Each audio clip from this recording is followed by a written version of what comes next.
Listen, I have to ask you about your pride and joy. We'll come to South Africa in a minute, but rugby overall is in a good state, especially here in Ireland, heading into another World Cup with great hope. We've been at this stage before, but what do you make of the Irish team at the moment? No, they're playing special. They deserve to be number one in the world, the way they're playing. Also, Leinster's playing some cracking rugby. They're in the finals. Yeah, and I wouldn't bet against them being playing at home. So Irish rugby in great shape. It's going to be a very tough side of the draw because you've got the top 5 teams in the 2 pools, so they'll meet each other somewhere in the quarterfinals and semi-finals. But if you want to win the World Cup, you've got to be the best, and that's what it's all about. Do you think, from your experience, it's better off having a harder pool than a slightly easier one, or with the bigger squad nowadays, you don't have that maybe attritional that you would have had where players of a lesser quality are coming in? What way do you see it? Do you think it's better to start off with hard games all the time to get your momentum up before you hit the knockout rounds? I think it's that mix, because you want some tough games in your knockout rounds, but you also want games where you can blood other players and give them a chance to play for the whole team spirit and culture in the side.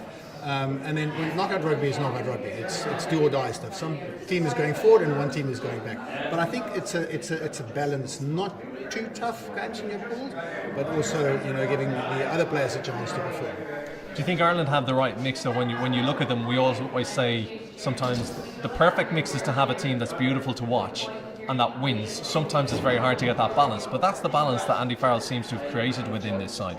You can see it's a happy squad. You can see that Andy has the changing room. And I always look at it, is the coaching staff, do they have the changing room? Can you see these players just switch on for them? And I can see that. So nice mix forward back with backs and very good spine. And when I mean about spine, 2, 4, 8, 9, 10, 15, they're the ones that influence the game. But if you then pick up injuries, which is always going to be the case in the World Cup, that's when the flow changes. And that's going to be the skill of the coaches that make sure that the team progresses.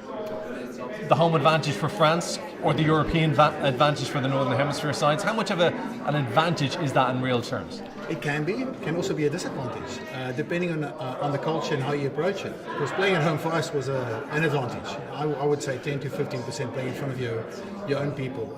It's just a buzz. So that's going to definitely help the French team.